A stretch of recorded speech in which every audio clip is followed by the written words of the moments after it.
with Harvey. Yeah, because it's still ongoing too for folks who are just living it right now. You know, looking back to landfall. Category 4 Harvey making landfall, and this is a dramatic image of all the lightning actually that you could see from space from GOES 16 satellite, especially around the eye. You'll see some cluster of it here at the end of the image. You think that there is not lightning in tropical systems, but there is, especially in some of those outer bands. And I think the fact that you can see it in the eye means that it was intensifying as it was approaching land. Never a good thing to have. Then, of course, the rains came in 4 days of tremendous rainfall in the Houston area. You had 2 of your wettest days on record of all time from Harvey. Now, we take a look at just the dramatic expanse, too. It wasn't just Houston. It was all of southeast Texas into Louisiana.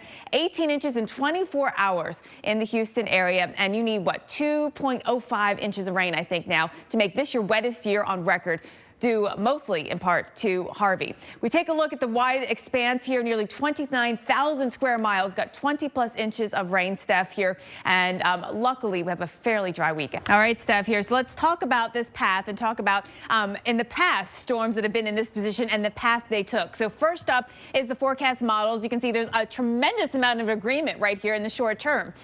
Taking the center just north of the islands, but knowing how big it is, there will be impacts in the islands, regardless of exactly what path it takes right here. Then there's more uncertainty as we get to the Bahamas and get into the end of this week and the weekend as to where exactly it will go and what will cause it to steer in what direction. But let's look back. Let's look back at our tropical replay and talk about some of the other storms that have been within 100 miles of where Irma is today. And we can do that using our tropical replay and show you that you're looking back at history. There actually have been 17 different hurricanes that have been within 100 miles of where Irma is today. Now, of those 17, and we'll put them on the map for you, and this is only based on current position, of these 17, only 2 of them actually made a landfall. And that was Connie in 1955, and that was Frances in 2004. So let's talk about Connie first. At its peak, it was a Category 4 hurricane. It took a very similar path as to what we're projecting in the short term right now from Irma, but it had impacts in the islands. In fact, there was more than 8 inches of rain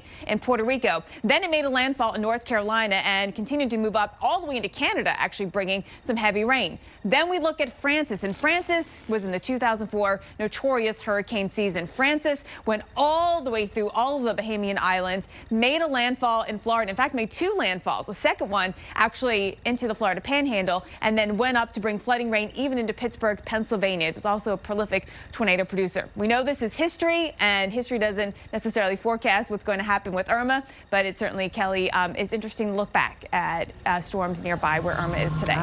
Greg Abbott suggests Harvey could cost $180 billion, and the economic impact of Harvey will likely be with us for years to come as the effects of the storm ripple throughout the economy. Here to discuss this is business analyst and meteorologist Paul Walsh. Paul, thanks for joining us. So the governor said $180 billion. How do you think he came up with that number?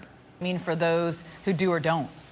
Lost the floodwaters in southeast Texas, and some estimates are saying close to 1 million. I mean, I don't think we know yet how many, but that seems like it's going to have a big impact. If you have flood insurance, is your car covered? And if you don't, now all of a sudden we've got a lot of people that go out and buy a new car.